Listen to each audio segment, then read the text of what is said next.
Let us see how you can export all your contacts and their custom fields from the CRM. Simply click on these three dots and click on export all. This will export all of your contacts with their custom field data, and you can download the file as CSV. Now if you want to filter your data and export only selected or filtered contacts, you can also do that using the various filter options available here. Simply click on filters, select the particular condition that you want to filter.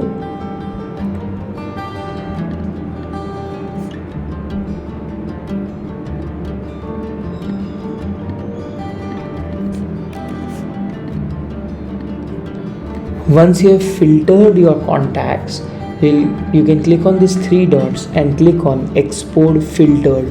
So this will only export all of your filtered contacts with all of their custom fields as CSV. Thank you.